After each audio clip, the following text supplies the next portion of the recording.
Waouh, l'escalier, dis donc. Alors où sommes-nous? Bienvenue Anne au siège de la société Linder. Donc je vais te faire visiter les lieux. Donc on est à Viollet. On est à Viollet dans la Loire. Voilà. Ok, donc là on est dans des locaux qui datent des années 70. Cette partie oui, mais on va dire que notre ancêtre Célestin et après René ont construit les bâtiments au fur et à mesure de l'expansion de l'entreprise. Donc il y a eu plusieurs morceaux. Mais ici oui, c'est partie années 60-70. Et puis une rampe absolument super. Et nous voilà donc au siège de l'entreprise avec donc ton papa et toi-même qui dirigez l'entreprise aujourd'hui. Alors on est 4 associés aujourd'hui. Donc Patrick Linder, le PDG, Pierre-Marc Linder, mon cousin qui est en charge de l'industrie et des RH, Cyril Linder, mon autre cousin qui est en charge de la direction commerciale France, et moi qui m'occupe des achats et du produit. Et de la création, ouais, de la aussi de la création. Waouh! Alors là, c'est les coulisses. Tout à fait. C'est là que naissent toutes nos créations. C'est là qu'on s'enferme avec Léa, notre styliste, pour inventer des dessins jacquard, décider des couleurs. On crée des dessins, on va décider sur quel support on les fait. Est-ce que ça s'appellerait un bureau de style ou... Un peu, ouais. Ici, on est dans la pièce de Léa, notre styliste, qui va mettre au point les nouveaux tissages. Donc, elle a toutes les couleurs de bobines de fil et c'est avec ça qu'elle va partir dans l'atelier. Elle va prendre celui-là par exemple pour aller faire un essai de tissage. Alors moi, il y a un endroit qui me plaît aussi. J'aime le fil d'or et le fil d'argent, et quand je vois des choses qui brillent comme ça nous rappelle quand même nos canuts qui tissaient le fil d'or, le fil d'argent et le fil de soie, puisque là on est dans un atelier vraiment de production. On va travailler sur chaîne et trame, donc on va entrer dans la zone même très bruyante de la zone où on produit, où on tisse les tissus qu'on a vus tout à l'heure. Allez, on y va. Ici, c'est la première partie de l'atelier de tissage où on va avoir tous les montages, c'est-à-dire qu'ils vont nous permettre de faire les armures sur métier à tisser. D'accord, donc là tu as une personne, c'est très calme hein, comme atelier. Pour l'instant c'est encore très calme. Donc là, quel est le rôle de la jeune femme? La jeune femme prépare les montages en fonction des articles demandés. Donc par exemple, ça c'est un métier qui va être utilisé, qu'on va voir tout à l'heure. C'est un montage qui va être mis sur un métier. Donc son travail c'est de passer chacun des fils à l'intérieur du montage. Donc un métier minutieux. Voilà, un savoir-faire. Pas s'endormir. Non, un savoir-faire. Il ne faut pas aller déjeuner en n'ayant pas terminé la ligne. Elle est un peu obligée parce que ça peut prendre plusieurs jours. Par exemple, sur une chaîne d'organza, je crois qu'on a quelque chose comme 15 000 fils. Donc ça peut Et là, qu'est-ce que c'est comme type de fil? Ça, qu'est-ce que c'est comme type de film? Peut-être vous pouvez me renseigner. C'est celui-là, je ne pourrais même pas vous dire. C'est François. C'est François qui va savoir quel est ce fil. C'est une chaîne, pourquoi ça, François? Voile. Ah, c'est une chaîne voile, donc c'est notre voile numéro 1. Ça va être du voilage qui est notre article numéro 1, celui qu'on tisse depuis plus de 50 ans, je dirais. Du voilage. Voilà. D'accord. Et là, il y a combien de fils? Combien de fils? Là, aux alentours de 4000. Aux alentours de 4000, c'est déjà énorme. C'est déjà pas mal. 4500.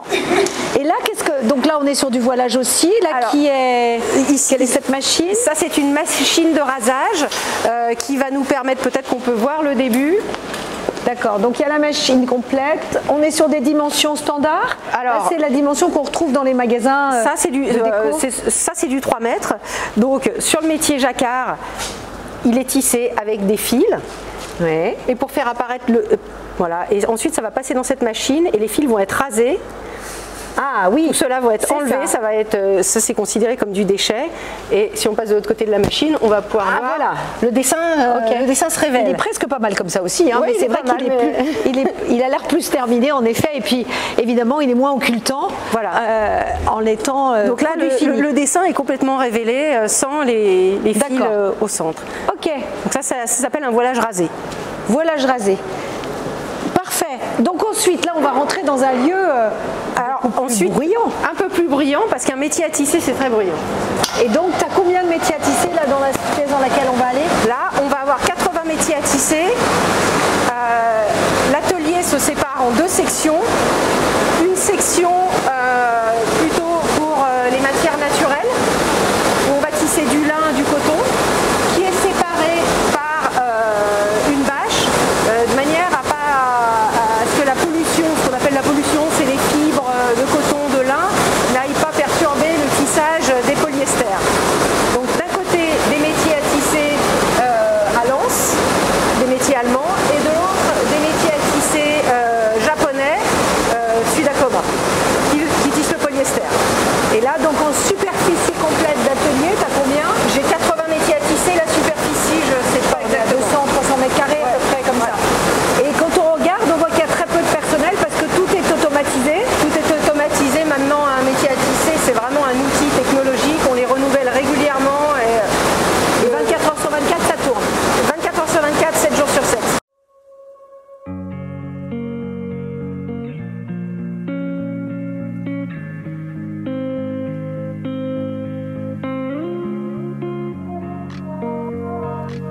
D'accord, donc c'est tout le travail de préparation. Exactement. Donc les ouvrières mettent les bobines sur la cantre et ensuite on a un ourdissoir qu'on va voir plus loin. Donc super moderne, hein, parce que moi je suis encore marquée par ce que faisaient nos amis les canuts au 19e. Ouais. Donc là, tous les fils, donc en fait les bobines sont reliées à cette partie-là et tous les fils arrivent ici et sont préparés pour être installés après sur les métiers, les métiers à tisser de la salle de production. Voilà. Donc là, vous avez. Donc on est d'accord, le fil est toujours blanc Ou écru si c'est une matière naturelle et après, de vous lin. allez les teinter. Voilà. Ensuite c'est tissé et ensuite on a l'étape de la teinture pour leur donner de la couleur. Alors, c'est plus calme là, on est bien. Donc des rouleaux de tissu. Donc ça, tu as du coton, tu as du lin, Des matières naturelles. Donc En fait, voilà, ça c'est avant de partir à la teinture. Voilà, tout ce qui sort des métiers à tisser arrive ici, va être contrôlé par Jean-Marc. Bravo Jean-Marc. Et donc ensuite ça s'en va. Avant d'être expédié, tous les jours j'ai des rotations avec un camion qui vient chercher ce qu'on appelle les écrus, les rouleaux de tissu par bobine de 300-400 mètres. Voilà, c'était ma question, combien d'eau? C'est 300-400 mètres. Alors, en fonction des produits, quand c'est des matières naturelles, souvent c'est un peu plus épais, ça fait 150 mètres. J'ai cru que c'était du tissu qui était déjà marqué, mais Ça c'était la fait lumière. 300 mètres. D'accord. Voilà. Donc en fait, quand il y a 300 mètres de fait sur un des métiers à tisser, ça s'arrête? Comment vous faites? On coupe la chaise. Donc vous arrêtez le fonctionnement. On va couper une bobine pour après pouvoir avoir des rouleaux qui sont manipulables. Patrick, c'est vous le boss. 4e génération? Ouais, 4. Oh là là. Avec une peinture qui vous plaît beaucoup, Oui, ça qui fait représente la famille, l'histoire, les 4 générations. L'ancêtre, l'histoire, l'équilibre, 100 ans d'histoire, c'est pas rectiligne, c'est des hauts et des bas. On a frôlé la catastrophe 3 fois, on a connu les guerres, on a connu les pénuries, on a connu la crise du pétrole en 74, on a connu le changement des générations. Ça c'est terrible, c'est chaque fois dur à gérer.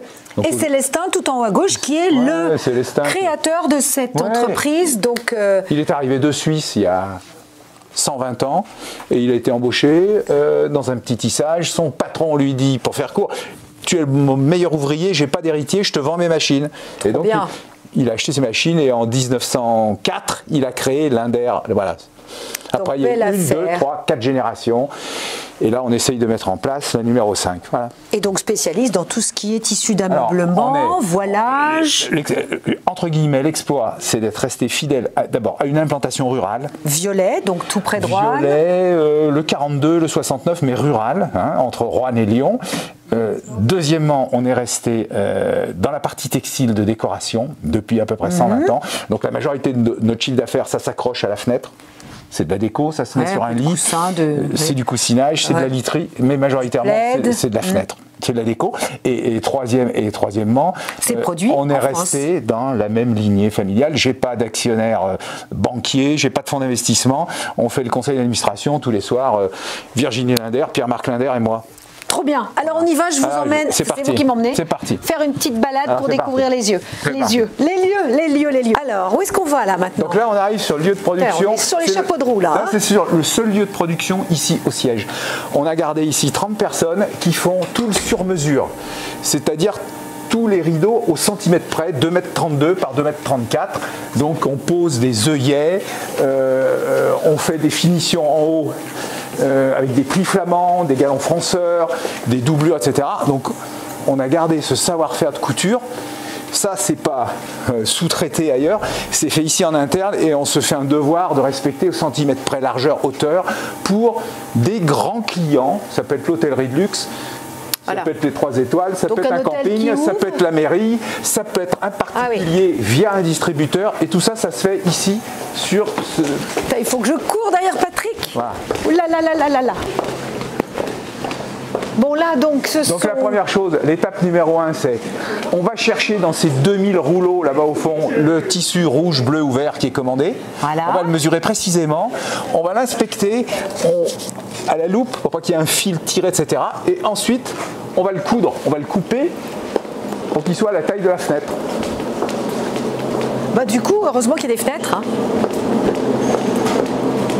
Donc là, c'est calme parce que tout le monde est parti en pause. Ouais, ça c'est le déjeuner. Alors là, c'est bien de voir ça parce qu'il y a un vert, un blanc, un bleu. Donc ça, c'est pas des rideaux qui sont destinés à aller dans un magasin. Non, ça va être pendu dans les 24 heures ou dans les 48 heures dans une mairie, dans un hôtel, chez un particulier. C'est de la commande spécifique. C'est de la consommation. Et donc ça, c'est 50, 70 chevalets. C'est les 70 commandes de ce matin. Là, c'est un lieu important parce que c'est là que l'affaire a démarré. Alors, je vous invite à voir les toits en shed, comme on faisait autrefois, c'est-à-dire une partie vitrée côté nord pour pas avoir un éblouissement quand on tisse en dessous. Donc là, au sol, il y a 100 ans, il y avait des machines à tisser. Là où l'arrière-grand-père, Célestin Linder, a commencé à bosser. Donc voilà, ça c'est une salle de tissage historique. Donc ça c'est un lieu qui est rempli par l'histoire. Il y a encore au sol, le sol est un peu imbibé par les huiles d'enzymage. Oui, ça des sent machines à tisser. une odeur. Il y a toujours cette odeur. D'huile mécanique. Alors pourquoi on s'est mis là? Parce que l'immobilier ici à Viollet dans le 42, quand on a 11 000 mètres carrés de surface, on n'est pas à Marseille ou à Lyon, on ne peut pas les vendre pour faire de l'argent et pour s'installer ailleurs. Donc on est obligé de les occuper industriellement. D'où le siège qui est resté ici, l'expédition qui est restée ici et l'implantation qui est restée ici. Il y a une raison immobilière au départ. Parce qu'on ne peut pas faire autre chose de ces bâtiments. Donc on va rester là, implanté ici dans le 42 ou dans le 69, enfin dans un milieu rural. Voilà. Donc ça, important, le démarrage du tissage ici. Et quand je suis rentré dans l'affaire en 79, il y avait encore des machines à tisser là au fond. Bon, alors là, 4e étage, ça veut dire qu'on est où? Là, on est au showroom. Donc, on a vu le tissage, on a vu la finition. Donc, c'est ici qu'on emmène nos clients pour découvrir les produits dans leur finalité. Ouais, donc évidemment là on est dans une zone qui est beaucoup plus colorée, avec beaucoup d'exemples de tissus d'ameublement, bien sûr de voilage, de rideaux. Donc là quand vous recevez des clients, donc ça peut être des clients étrangers, oui, ça peut être, ils sont dans le bain. Ils sont dans le bain. Et est-ce que vous leur donnez des conseils, c'est-à-dire en leur disant cette année on est allé à Paris, à New York, à Milan ou je sais pas où. Ils viennent nous voir parce qu'ils savent que Linder on est à la pointe des tendances, qu'on sort des produits innovants, actuels. Donc on sort 2 collections par an, une en janvier, une en juillet. Voilà, en général, on a un salon, on va à Maison et Objets en janvier, on va à Maison et Objets à Paris. D'accord, donc vous êtes bien identifié. Oui, on est bien identifié. Vous avez une équipe commerciale à Paris. On a une équipe commerciale en France, on fait 20% de notre chiffre à l'export, donc on a aussi une filiale aux États-Unis. Donc là, quand les Américains arrivent, c'est la fête. C'est la fête, c'est la fête. Il n'y a plus de décalage horaire, c'est la fête. C'est la fête, voilà. D'accord. Alors moi, j'ai remarqué quelque chose qui me plaît beaucoup, qui n'a rien à voir, mais c'est tous vos bureaux, qui sont des bureaux très anciens, que vous avez conservés au cours des générations, et puis aussi des tables de travail assez conséquentes. Ça, c'est des tables de coupe d'origine. C'était vraiment les fils coupaient le tissu là-dessus. Donc voilà, vous avez gardé tout ça, mais c'est bien, on voit très bien cette tradition. Bah, écoute Virginie, merci pour cette immersion dans un métier, dans un secteur d'activité qui plaît à tous, hommes et femmes, puisque beaucoup d'hommes, je me suis rendu compte, de plus en plus, d'abord adorent les beaux tissus, les belles couleurs, les belles matières, et puis beaucoup d'hommes ont aussi eu des grands-mères qui cousaient et qui ont dans leur enfance eu l'habitude de voir tous ces textiles. Donc on est dans on va dire un univers qui peut être féminin ou masculin et qui est de grande qualité. Et puis bravo pour votre travail local, c'est fabriqué en France et évidemment on est pour et on vote pour vous tous, pour cette belle équipe. Alors j'ai été ravie de vous emmener à découvrir de nouveaux savoir-faire dans notre région. Ça a été un moment très agréable et puis suivre un tissu du début à la fin, du fil, chaîne et trame et une arrivée ici, c'est passionnant. Donc n'hésitez pas à liker, à même commenter et vous savez que j'ai 56 autres vidéos, plus de 30 000 vues. Continuez de me suivre, de commenter et regarder les autres vidéos et à très bientôt pour une nouvelle balade à Lyon ou ailleurs.